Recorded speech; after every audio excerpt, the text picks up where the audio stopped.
This is Marketing of Today. I'm Cesar. Let's go! Hey, Daphne, thank you so much for being...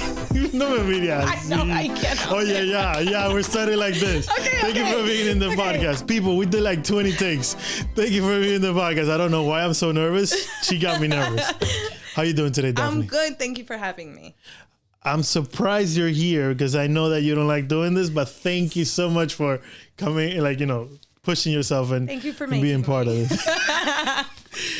I know that you have a lot of friends and they're going to be watching this, so say hi to them. Hi, everybody. So today we're going to talk a little bit about, your professional life and like how you handle everything. But I actually want to go back a little bit on history. You did not start basically more independent. You started working, right? Like W-2 100% of the time. Yes. For somebody else. So when was it that you started doing the loans and stuff and helping people out finding their homes? Sure. So I started in the mortgage industry back in 2003, and I left around 2007, like many other people. Oh, yeah. The economy. Came back to it later in life, did a lot of things in between. That's what I was going to ask. In between, what were you doing? Like just regular job, 9 to 5? I worked for a mega church for a while, doing administrative stuff. And then that's nice. I used to be a freelance makeup artist. Shocker. For many years on the side. I did that freelance, and then later on I went back to school for it. Okay. So I was studying hair, beauty, skin, makeup, and then the school ended up hiring me. And nice. Yes. So you were teaching? I was actually in the admissions department recruiting students for the school. So you have always worked in some sort of job where you have to manage and like administrate an office. Yes, you should definitely had Daphne. A little bit of everything. I'm going to hire Daphne to work for me. Lots of administrative experience and also always dealing with the public. It was the same, very similar to what I do now when I was in admissions. I was working with a CRM, leads, calling leads, trying to recruit students for the school. And it actually helped me a lot on the sales side of my career now. Yeah. And because you were able to learn like people and how to talk to them, how to communicate, what gets their attention, so on and so forth. That and finding the need, and also letting them know how you can fill that need best. So give us a little example of something like that. How you handle that part on when I'm a lead for the school. You're gonna call me today. How is something that you can communicate me to find my interest? Sure. So back then we used to have a lot of students about to graduate high school trying to find what they wanted to do. So that's where your leads came from. And this was a vocational school. Gotcha. So I would see them inquire into a school. I would give them a call. And I would find out, what is your passion? Oh, wow. Obviously, if they're looking into a beauty school, their passion is in the beauty industry. But do you like doing nails? Do you like doing hair, skin care, makeup? There's a lot of areas when it comes to that. So I was, responsible for identifying what their passion is, what their needs are, and helping them place them in the proper curriculum for the school. Interesting. Okay, so that's why when we were talking before we started the podcast, you were talking about passion, and when you do something you love, that's why it's easier. So you were figuring out if it really was their passion before getting them into the school. Yes, because I think in sales, a lot of people focus on making money per deal. Okay. But at the end of the day, it's really important to me that to also make sure that lead is not wasting money. If your passion is really hate hair, but you want to do this or that or whatever, it doesn't make sense to have somebody invest at that time $16,000-$17,000 into a class using mom's money, student loans, and that's not even their passion. So you want to identify what their passion is, let them know what you have available to them, and help place them in the proper classes. Perfect. I completely understand. And it makes a lot of sense that, you do that. So the question is, like, the leads were coming directly from school. So like the kids were saying, this is what we want to do. And then they'll send you the leads, and that's how you call them? Yeah, it was kind of, it was called a beauty schools directory. So they would go in and all the schools would get them. So we would actually be calling real fast because we knew other schools would call. Oh. And then now you want to separate yourself from the other schools, and you want to connect with that person quickly, and you want to connect with them on a personal level and vibe with your lead and talk to them and make them feel comfortable talking to you. And then it was my job to schedule an appointment and get them in right away. Interesting. That is actually something. So the marketing for you guys was provided directly from the school, and then you just had to close the cell, basically get them in the school. Pretty cool. And then from there, that's when you came back. Yes. Into the industry of the mortgages. Yeah. So when I was in the beauty school, I actually started to miss the mortgage industry. Yeah. Yeah, crazy. And I was missing it. And I actually started studying for my license while I was working for the school because I knew that I wanted to come back. And then when I came back, I got hired to be like a loan officer assistant. Mm-hmm. And I actually got licensed a month after being hired because I had already taken the course. I just had to take the test, passed the test, became a loan officer, but I didn't move into sales full time for another about almost 5 years. Why? What was holding you back then? I think for me, it was the whole mentality that I had of being a single mom and wanting to provide stability to my daughter. So, I made a salary. I got some bonuses per file. But you didn't fulfill your full potential because you just wanted security. Yeah, I wanted security. I wanted to, play it safe and make sure I had a paycheck every 2 weeks, just like everybody else, and that I could pay my bills. And so I used to, do some deals here or there on the side. And I thought it was my, side money, extra money. And I thought, between the two, that would be the best option for me. So from there, you started little by little growing that. And then what was the deciding factor for you to say, but I could do this full time instead of a side job? Well, I think as a loan officer assistant, and I used to also process loans, with time you learn in knowledge, you grow. I also so was that kind of your training? It was actually the best training because I was on the front end, on the back end, on people the ops say that, side. yeah. It was the best training because number one, I learned from other loan officers' mistakes. Okay. And because I was the one, collecting documents, I knew what requirements are. I knew, the structure of the loan, the guidelines, and all the little ins and outs and the details. What information is important to tell people once you're getting them in, because it makes the process easier for everybody. It makes the process easier. I prevent issues up front so there are no issues later on when it's too late. And when I interview my clients, I really have a really great sense of what type of questions to ask because I even was in post-closing with mortgages. So I would see even later on when they would sell loans, issues that would arise. So I kind of had a full scope of the loan process, and I think it made me a better loan officer up front. Yeah. And, well, something happened there that she hasn't mentioned. She was learning with somebody else's money. Because instead of you spending time trying to get accounts, you were getting paid, you were closing certain deals, and at the same time, you were just picking up all that information. Oh, yeah. I learned with somebody else's money. Yeah. And it's the best way to learn because nobody knows everything. Nobody has all the answers. There's there's so many loan officers and realtors, and in every field, there's a million people out there, millions of people out there. But what separates you from other people is really your personality, your style, your characteristics. Yes. I got to work and process for multiple loan officers, and I could see how each one was with their clients. How were they with the back office? Of course. How do they interact with people? How hands-on are they? Or, do they kind of stay a little bit out of it, And you saw the different styles, and you saw what worked, what didn't work, or what suits you. And I think it really molded me into the person that I am today as a loan officer. Amazing. Yeah, and I can completely see it, and I understand now why it took you that time. So what was the deciding factor then? You said, like, I'm going to become a full-time. Well, plus you were better financially too, right? You had your savings. You were able to take the risk easier than when you were in the beauty school, right? Yes. So that helped a lot. Yeah. Well, I think for me, I was... I had turned 40 already, and you were 40? Yeah. So I had turned 40. You don't look 40.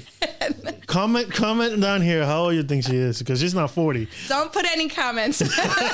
She's gonna be there declining the comments. I'll be reading them now. Don't put comments. But she's I think 30. She's lying. She's a lot 30. of women tend to do this when you hit kind of milestone ages. 20, 30, 40, 50. Those are life-changing moments. Those are kind of, I think especially for women, you kind of look at it like you take stock of your life. And I did.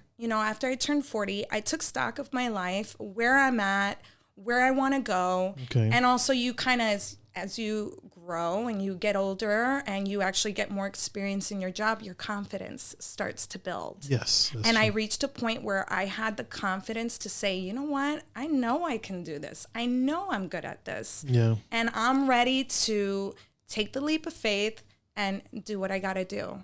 And I kind of took stock of my life and I'm like, wow, I know that I can be doing better than what I'm doing right now. And I want to go further in my career. Which you did. Which I did. And how's it going for you? Then when this happened? This happened right before the lockdown. The best moment of my life and of a lot of people's lives, right? Yeah, it was scary. It was scary.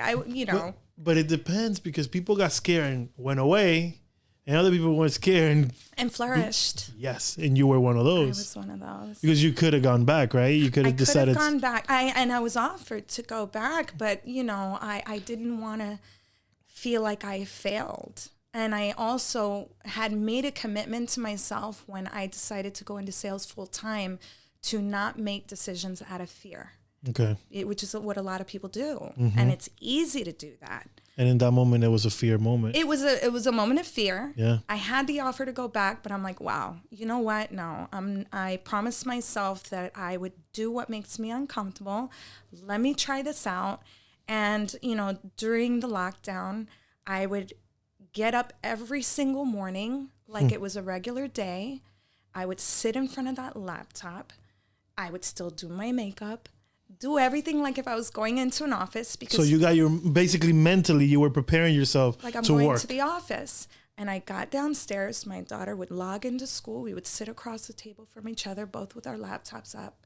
And I would not move from in front of that laptop. I was on that phone all day long in front of the laptop. I would stop during lunch, take her to the park. Because now I had the opportunity to go out for a little bit. Yeah, her recess. And it was great. And then I would come back, hop back on. But I hungered down and I put in the work and I did well. And it was the first time in my life that I ever broke 6 figures was during the lockdown. So nice numbers when you break the 6 figures. So, and then, this is through the whole lockdown. 2021 hits. We're starting to come back. How's that going? How that went for you? Great. It started to go great because even when I was a processor and a loan officer assistant, I started building relationships during that time because I was very hands-on. I helped the loan officers a lot. I interviewed their clients. I took applications. I collected conditions. I met with them when the loan officer wasn't in the office. I met with the realtors. I spoke to attorneys. So I had already started building relationships. So I'd be lying if I said the transition was hard. It wasn't because I really handled a lot of the responsibilities as a loan officer anyway. So that's how you get your leads. You get your leads through realtors and loan officers and other people that you work with. Referral based. What percentage of your business is referral based? 100%. Really? Yeah. We need to get her on Instagram, Facebook. Yeah, 100%. I mean, in your defense, right? You've been doing this. You've done. This is the second one you do, right? Of podcasts. Yes. The whole. Really? Yeah. Overall, this is the second one. Yes. You have done events though. Yes, all the time. All the time, okay. Because I saw one the other day where you rocked what I saw on Instagram was amazing. Oh yes, the class. So those events, that's where you meet people based on the referrals from other realtors and brokerages, right? Yes. So you go to those events and that's how you get the leads. I go to events and then my clients refer me other clients. I have repeat clients. I have relationships with my realtors. I have attorneys that send me leads. So, friends, family, more so not friends and family, but that's the nature, of a lot of businesses. But I have all my deals that I close, they're all referral based or with my realtors and my clients. So now you're gonna start Instagram? Well, I have my Instagram. She's gonna start posting videos. People get ready. Daphne making videos. No, but yes. So you're amazing. I know that you get a little nervous, but you're amazing. Look, you're talking, you're natural, and you're basically just stating facts. You're saying the information. So now, what will get you to start doing something in the sense of marketing out there? Are you trying to grow a team to work better with that, or what is it that you're looking to do? Yeah, I know that that's going to be the next phase in my career. Is I need to definitely connect more on that side of things. I think technology for me and all that. I never even had a social media before I went into sales full time. So all of that for me is neither did Dominic, by the way. Oh yeah, I didn't. No Facebook, like no Instagram, no Twitter. I think he had YouTube. It was to watch videos. He never did anything, and it's because also that era or our parents, right? My mom's not that old, but my mom says we don't have to be posting everything. Yeah, you don't have to be doing everything, and I agree with that. I post everything. Well, as much as I claim to hate social media, but I'm active on it. But you post everything professional though. You post some family here and there. Oh, yeah. But you keep it professional. I keep it professional, but I'm myself on it. I am myself on it. I mean, I have a warped sense of humor. So I see so many funny things I want to post all the time, but I don't. But I do post, honestly, what you see is what you get. The way you see me on my Instagram, I'm really like that in real life. I know. I know you. I know. I can vouch for her. Amazing. And I really love your energy and your personality. And now that you're saying now I understand that you have gone through different phases in your professional life to get to where you are today. And you feel comfortable. You love what you're doing every day, right? I do. I love it. I feel good. I feel confident. I know that I can provide something to my clients that maybe not everybody is providing. Nobody is 100% the best at everything. Of course. But I know that I provide a good service to my clients because I care. I'm patient. I'm creative. A lot of people think that doing mortgages is like, you're like a robot in front of a computer. There's a lot of things you got to figure it out. It's literally, sometimes it is like throwing all the pieces of puzzle on a floor and figuring out how to put it together. Yeah. And that's the creative part of my job. And I really enjoy that. So I know we talked about this before where you're saying you want to become a big, important Latina loan officer and specify that you're a Latina and a loan officer and that you're good in the industry, because this, you told me once and I believe it, this is a very male oriented industry. Yes. And you're basically opening doors. Right. And it's rough, right? I wouldn't look at myself as opening doors because, there's so many amazing people out there that I respect. I would never compete with another woman. I want us all to do well. I want to compete with the men, but no, but for me, it's really, I do want to be one of the most well-respected Latina mortgage loan officers in our area. I want to be respected.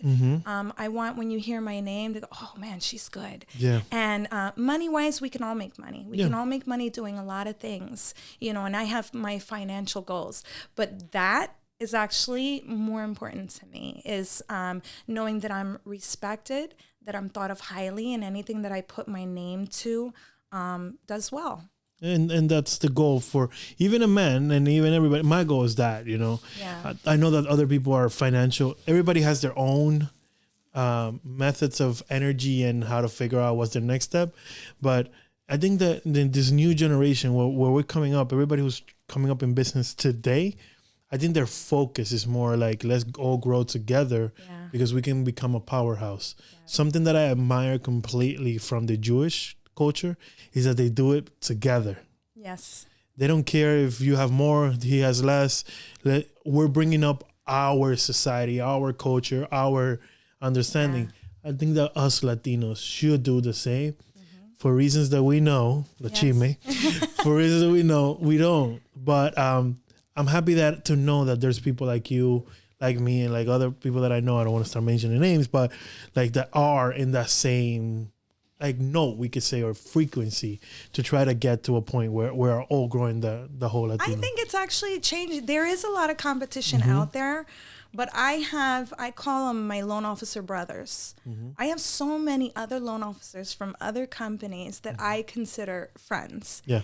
We all love each other. We want each other to do well. We bounce ideas off each other. They'll call me and ask me questions on, what would you do in this case? Or, I might call, I have a couple loan officers that are like digital gurus, and I'll call them. I'm like, what do you do in this, for this or for I'm that? lost here. Help me with that. I have a technology question, and we call each other. And I think it's kind of changing where we all can kind of share and just, we all want each other to do well, because there really is enough business for everyone. Yeah. I mean, we are billions of people. We're billions in the world. Yeah. So I think we do have enough business for everybody. Yeah. And there's a lot of people I admire. Vicky Llerena. I follow her, love her. There's, just so many females out there that I can look at and I'm like, yes, do your thing, girl. Like, I love it. You feel proud of it. 100%. It's amazing. And I think that's how we're able to succeed and continue. And it's all about also finding a balance to where you can feel comfortable with your personal life and comfortable with your work life and your professional life. And there's a struggle. It is hard. It's a struggle. I mean, you and me were, before we started the podcast talking about that, you were giving me some good advice about it, how you found your life balance. Because I heard that's really popular right now, the work-life balance. Yes. How do you find yours? I mean, I don't get it right all the time every day. And it's fluid. It moves, it changes, it adjusts. One day I suck at it. And then the next day I make up for the day prior. Anybody that knows me knows that I put my daughter first. And, I have shared custody with my daughter, so I don't see her every day. So for me, it's always been important to maximize the time that I do have her. Okay. And to make sure that I am present in the time that I have her, in the few hours that I have her, and I respect her time, because I think as adults you tend to think that your problems are the biggest, your responsibilities are so great, and I'm paying the bills and this and that, and you make it this priority, like your needs and your responsibilities are so much more important than everyone else's. Interesting. And I don't think like that. I think of it as my daughter's needs and problems are just as big, actually bigger than mine. And so I make sure that when I have her, that I respect her time. The same way when she comes to me during work hours, if I'm working from home, Mommy, Carla, I'm working. I'm still in my work hours, I make sure she respects my time. But when I log off, it's Carla time, and I make sure that I respect her time, because it is respect, and children deserve respect. So do our spouses, or girlfriends, boyfriends, parents, friends. People deserve their time to be respected. So you're basically you're saying is like your balance is time and how you appropriate your time to each thing. So if you're with your daughter, it's daughter time. If your work time, it's work time, and knowing how to balance that out in a day, and also understand the boundaries that each one interprets, right? Oh, yes. So if you're with your daughter, doesn't mean that your friend from wherever is calling you, let's go out for a drink. No, this is my daughter's time. My friends have always known that about me. Even work events, there's so many things that I can't go to because there's 2 work events back to back 2 days in a row. I'm not going to have my daughter with a babysitter 2 days in a row. It's not fair. Sometimes if it's an emergency or whatever, it has to be important. I respect her time, and sometimes I have to pick and choose what I get to be involved in. Sometimes, I'll miss something that was really important. And let me ask you, do you feel after the fact that that's okay and everything continues normal and nothing happens? I mean, sometimes there might be a missed opportunity, but I think depending on how you allot your time, sometimes you have to be okay with that. Life goes on. Nobody died. You still hit the 6 figures. And I still hit the 6 figures. Going to no events. That's a good point. Like I didn't think of it that way. That the life balance should be that. It should be how to prioritize your time and who ends up with that time and when you're there being present. Because that's another thing. I feel like I do have this personal time, but I'm not present sometimes because I take the calls. I send the messages. I check out this. I look up information. So yes, I'm there, but I'm not present. You're not really there. That's hard. I mean, I'm still guilty of that, you know. But I make a really strong effort to not do that, which is really hard. I can see it. I can see it because I it's hard for me to disconnect. Yeah. When this world right here is it's 18-hour days for me. Yeah. And then the rest of my life. Yeah. So and that's what sucks, right? You try to fit when I work 18-hour days and then I try to fit in 8 hours sleep, personal time, and do personal things. Doesn't work. And I'm trying to figure out that balance. So that's why, like, you know. Well, me too. I'm still trying to figure it out. Yeah, but at least you're disconnecting. I haven't got to the point where I unplug. I'm trying. I'm trying. I'm getting better at it, Yeah. you know, and I have good days and bad days, just like everybody. But at least you're trying. Yeah. And if it's not in here to even think about it, You told me make that the earlier. effort, Yeah. It's never going to you're happen. going to fail. So it first starts with the mental and then. Starts here. Everything starts here. This is the steering wheel. The steering wheel. So once you change and adjust this, everything else follows. I have to start listening to that because I'm having a baby and I just keep thinking about how am I going to be home and be present in both at the same time, and that's physically impossible. Yeah, well, and you're not going to figure it out before the baby gets here. I can see that too. I thought that 9 months were going to be enough. It's not. No, and it never is, and then it changes, and then it changes again, and then the kid, you haven't even accounted for their personality. Yeah. Because that's going to throw you for the real loop. They're going to be somebody you never expected. My mom wants him to be half of what I was as a baby. Me decían, when I was a kid, me decían corre camino. You remember the cartoon? Yes. So my mom said, I don't want him to be 100% of that. Just 50%. Just so you can feel a little bit of what I felt. I'm like, I was afraid to be a mom because I was afraid I would have another me. I was a terrible child. Entonces hay que, you know that God gives blessings and he's like, he gives you the opposite of what they wish. So he's gonna be chill. He's gonna be a cool dude, just chilling out. I'll be like, hey mom. Yeah. Gracias por tu bendición. That's my daughter. I'm raising my mom. My mom's like super chill, very calm, Nice. very quiet, very wise. That was not me. Thank as a God baby. I am not raising myself. I was a kid. That was not me. I am totally the opposite of who I was a kid. I'm quiet. I don't make noise. I don't like being in people's face. Yeah. People calling me. I like being private. When I was a kid, I wanted to be in everybody's face, be the loudest, be known that I was there. Well, I was, believe it or not, a tomboy. Oh, yeah? Yeah, I was like an athlete. I do not see that. Didn't want to brush my hair. Wore the same ripped up jeans and t-shirt and sneakers every day. And can you send me a picture? I want to see that. I will. You ask my that. family. I would, and I'm still, believe it or not, if you see me outside, I'm a lipstick tomboy.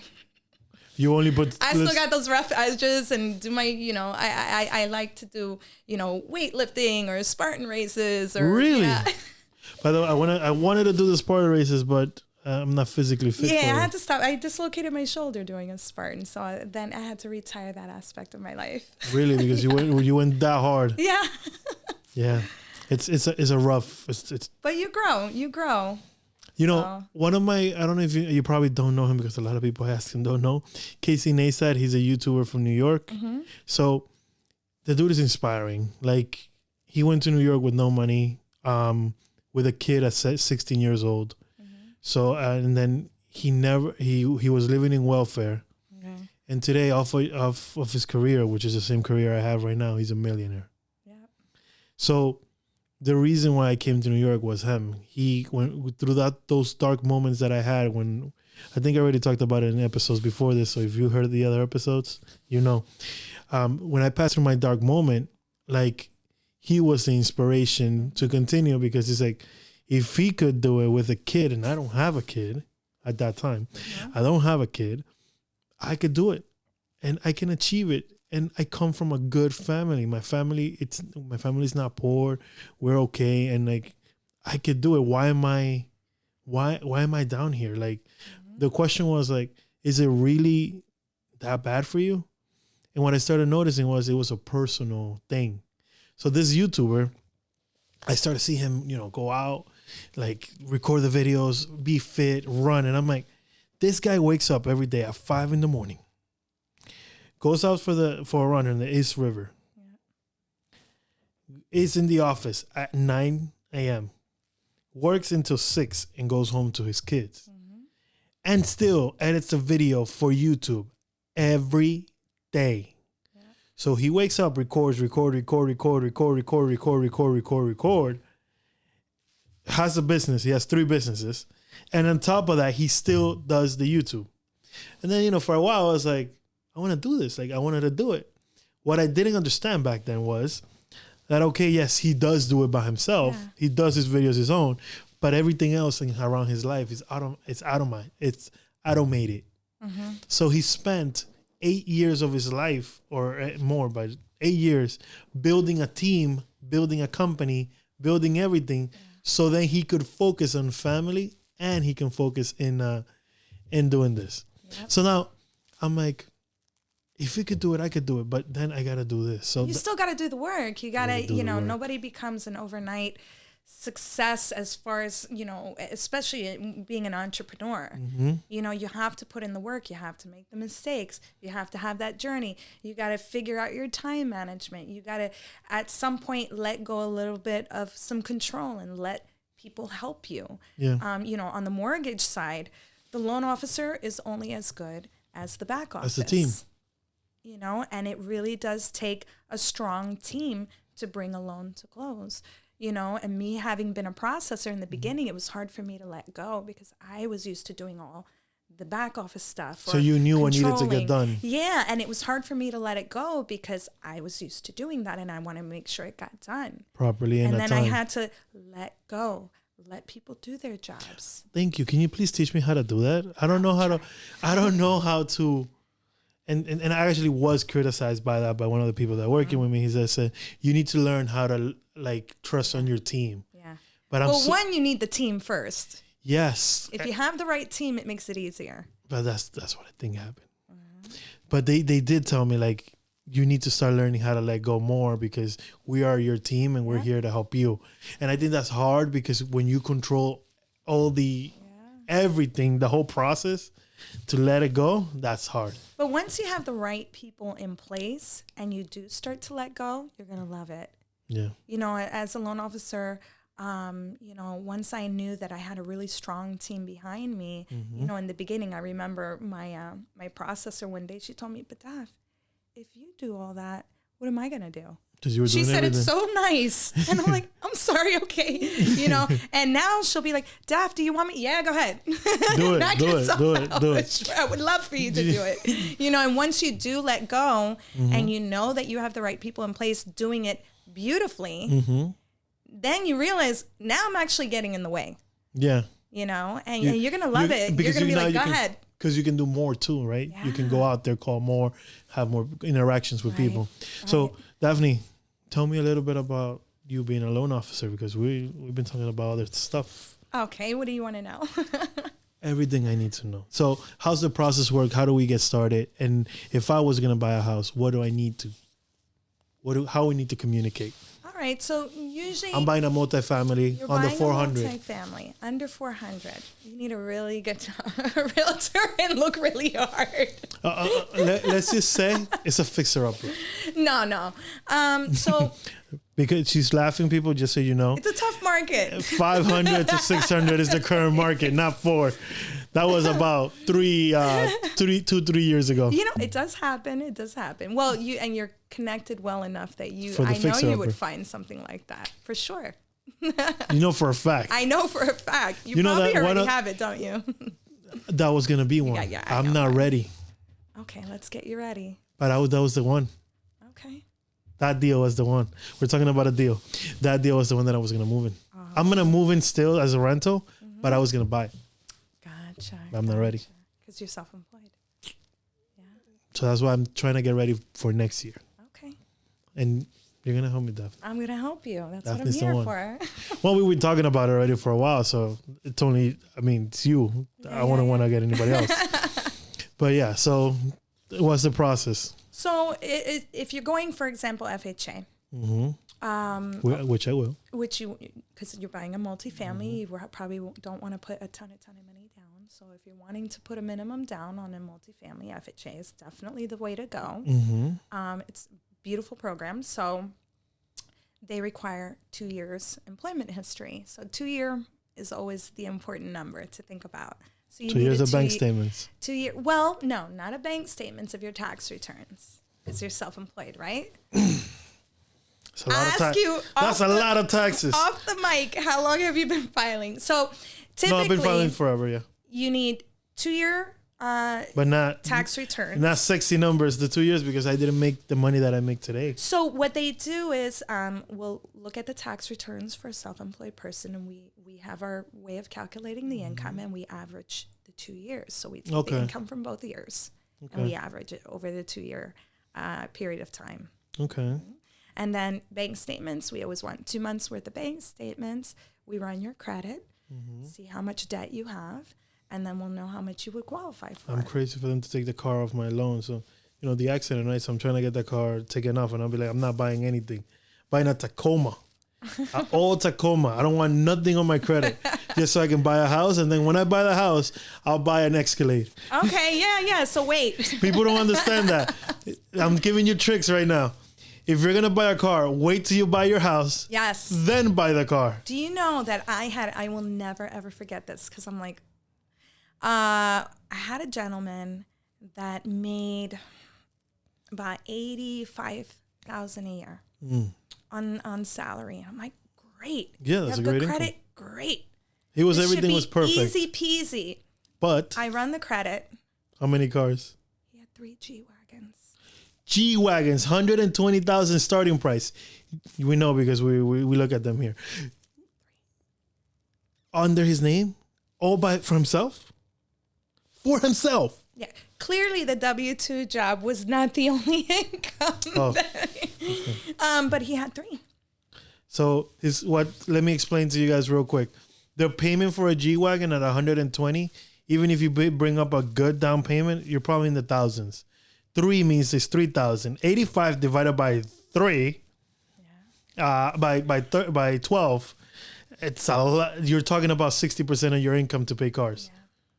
Yeah, it's 60, 70%. It's a lot. So that means that if you buy a house, where are you going to get the money to eat food? You're not buying a house. No, I know. But it's like the bank analyzes are like, where you are you going to cash? Your businesses. So any obviously. I like how you said clearly his business. He has a side job. Well, I mean. 85K and then 3 G-Wagons. Yeah, there's obviously a part of the story that's missing here. But things like that happen. I know someone that is like that. That's what's so funny. He has 3 nice ass cars, and I'm like, and you say you make 50? Like, bro, no. It's physically impossible. I'm lucky I had a car when I made 50. That's kind of weird. But so it's always, we're going to look at your credit. We're going to look at your income. We're going to analyze it and see, how much of your income is left and available for the mortgage. Yeah. Simple process. Simple process. And it's just like they have to provide the paperwork. It's best if you're working. It's easy. It's a lot easier when you're working and you have a regular job and make a nice income and don't spend it in a G-Wagon. Yes, please. Make sure that, and then also the most important part is get information, get the right information.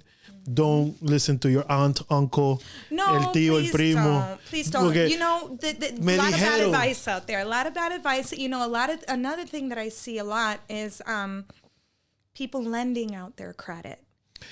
Prestándolo. Yeah. Vamos a hablarlo en español. Están prestándoselo al primo. You know who you co-signing. You're co-signing for 3 G-Wagons. Yeah. So, and that happens because a lot. That means that if that person can't, the reason why, again, people, it means if that person can't pay, the bank is going to come after you to pay for that car. Yeah. And you're telling your mortgage. And you can't say, oh, it's not my car, it's their car. No. It's on your credit. Pay. You sign for it, you're responsible for it. If you have to pay it, you have to pay it. There are ways to omit the payments when things are documented properly. I heard that, yeah. Things like that. But there's a certain way that it has to be done, and not everybody fits that criteria. So it's the payment history, right? The payment history, who's making the payments? Are you both on the loan? Is the payments coming out of that person's bank account, not a joint account between the two of you? We can make the process a lot easier. The person making the payment. We can make the process a lot easier if that's not in it. That's what she's trying to say. But that's why it's always good. A lot of people want to wait to talk to somebody in regards to financing. But sometimes the sooner you talk to somebody, the better, because, you know, they can kind of guide you and help prepare you so that you're little by little, you get your paperwork in order, you do the right things. You know, there's everyone has a different scenario, a different story, different circumstances. Of course. There's no one right answer for everybody. Yep. So it's good to kind of start dialoguing and speaking with, you know, everybody wants to go in, log into some mortgage website and, you know, fill out an application and it spits out your pre-approval, but they don't know all your circumstances. So it's always good to be able to make a phone call and talk to someone. Especially us Latinos, we have a lot of different circumstances. Yeah. So the reason I say that, and let me talk directly to the camera because it's going to be one of those snippets. The reason I say that is because nosotros los Latinos, right, we have a problem where we get misguided and we get provided the wrong information, and then we go out and make these financial decisions with that wrong information. So what happens is Americans grew up in this industry. This is their market. Their parents did things right from the get-go. They were not informed by Tío Juan. They were not informed by Juanito Tucupé, who was right now get some taxes out of your money, which is another important thing. Do your taxes right, and be careful who you do your taxes with. Yes, 100%. Because it's just one thing that says that you did your taxes wrong, and not them, but you, which is the self thing. Be careful. I learned that this weekend. They don't trust banks. A lot of people keep their home, you know, all their money at home. home. And then when you're buying a house, you have to prove that money. You can't just go grab it from your mattress and deposit it in an account. Cash is not king when you're buying, you know, at least for a down payment. You want to buy a house cash, that's another story. But, you know, you have to season money. We are banking institutions. We have to account for where money comes from. And the reason why is because, okay, I got $45K here. Cool. I'm going to buy a house with this $45K. But where did that money came from? So if that money is not seasoned in your account, you can't use it. You can't use it. You can't use it. Because the bank is saying, what type of money this is? We don't know. So we have, it's called the Money Laundering Act. Yep. And you know the technicalities. We, by law, have to make sure that the funds are seasoned, at least for a certain amount of time. Even if you get a primo to send you, to give you a gift, the primo needs to have a season too. If you're getting a gift, talk to me. If you're getting a gift, talk to me. Because, depending if you're going FHA, if you're going conventional, how you document that gift could vary. Yep. So you want to definitely talk to me And first. That's what we're trying to get at. See all this information that we provided to you like in 5 minutes. I live this in a day-to-day basis. Daphne has been doing this for years. I live it from the outside, just hearing them talk to clients about it. I haven't gone through the process. If that's all the information I know, just a little bit, imagine how deep in detail this is and how deep you go into certain files and certain information. So, busquen la asesoría correcta, talk to the right people, ask the right questions, make sure that when you're doing this process, you're getting the right answers. Not we could do it. Yes, that's how. No. Well, the other thing is a lot of people are embarrassed, and they don't always want to share everything up front. Don't be. You know why? Because this is your security. Yeah, you have to share. You have to. Don't hide if you pay child support. Don't hide if you pay alimony. Don't hide if you had a bankruptcy. We will find out. There are ways. We will find out. So the best is to tell the truth up front, because I don't care what your history is. I just want to help you fix it and sort it out. So every time you do something in the United States of America, you have a name, you have a social, you have an address, and then you have a phone number. When somebody's searching to give you a loan or to help you with something, this information is verified. Anything and everything will come up. Yes. So forget about being embarrassed. You got to do things right. You have to know that in order for everything to come out the right way, you have to follow the guidelines, and everybody's going to do their due diligence before they help you with something. 100%, because we're lending money. It is a loan. We want to make sure that if we're going to lend you money, that you are capable of making the payments and that you are a stable person. Correct. It's our job not to lend you money because, it's fun and we feel like it. We want to make sure that that loan is secured and that you are able to financially make the payments. So Daphne, I want to get to something, and hopefully it's not controversial, but I don't feel like it is. Latinos. We say that we get discriminated on. I tend to believe that it is because of our decisions that we make trying to save $100, trying to get some benefits here, trying to get this or that on the third, that prevents us from reaching our full potential because we're trying to get that Section 8. We're trying to get the food stamps instead of... I think that could be a stereotype, to be honest with you. I don't think there's one right answer to that question. I think that's a very complicated question. Yeah. I think that everyone is different. Okay. I'm not a typical Puerto Rican, and nobody could look at me and say, oh, wow, you Puerto Ricans. No, us Puerto Ricans, nothing. We're all different. Yeah. Everybody has different history, different background. And I think it's an unfair assessment to assume that Hispanics want the easy way out. Okay. Because there's people like us that are pushing the walls. I think and trying. Every culture is going to have their good apples and their bad apples. Okay. Every culture. Lo malo es que la mala manzana le joden a la buena manzana todo. I think it's like any culture, people can get a bad name for whatever reason, but I do believe that I don't like the stereotype. I never have. Really? No. I used to catch myself doing it, and later I understood it and found that mentality, again, like you were saying earlier, what you put in your brain. Yeah. So I catch myself saying, that old car, that ugly car. Mm-hmm.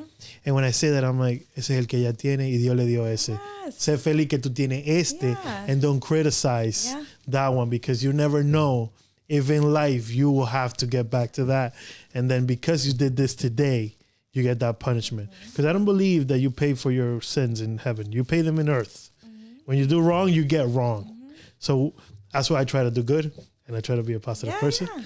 But what do you think about that? Well, I think, going back to the thing with the Hispanics, I think, like I said, I don't think it's always, they want to take advantage. They want the easy way out. I believe most mistakes are made for lack of education. Okay. Because people just genuinely don't know any better. Got it. That's a good point. I think it's lack of education, because trust me, that Hispanic that maybe somebody's looking down on because they did things maybe the wrong way or the hard way or the long way, teach them the right way, they're going to get it right on the next try. And that goes with any community. You have to educate them properly. I spend a lot of my time educating my clients. I see what you're saying. So basically is stop thinking of the stereotypes. Maybe it was the same thing we were talking about earlier. They were guided by a cousin. Oh, this is how you do this here. Yeah. And then they never figure it out another way. How unfair is it? Because if the cousin is the only one talking to them, of course that's the person they're going to listen to. Got a point there.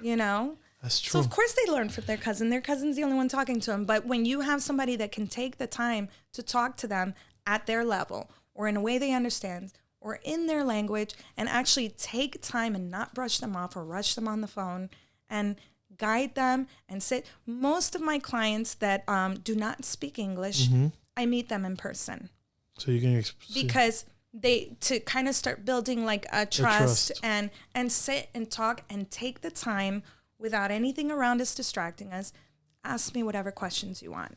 And then little by little, you gain trust, you educate them, and you work with them to kind of customize the plan. Amazing. There's no better way to finish this. And that you're right about that. One of my clients is really focused in that. You know him. He's focused in building a community and teaching them the whole. Great guy. Which is like, that's exactly what I think we need to do. And if we educate the community, we'll be better off. Oh, because we have, honestly, just such a beautiful, hardworking community. I hate it when they get a bad rap. I hate it when we get a bad rap. And I know that our cultures, and I don't care what country you come from, we're a family, we're a community, beautiful culture, we're family oriented, we're God-fearing, we're hardworking, and we deserve a piece of that American dream just like everybody else. Amen to that. Thank you so much for being here, Daphne. Thank you for having me. Really appreciate it. And you killed it, by the way. Thank you. You know that we spent 45 minutes talking, right? It went by fast. It did. That I had Daphne in my podcast for 45 minutes. I'm proud. Good job. Listen to the Marketing of Today podcast every Sunday at 9 a.m. available in all platforms.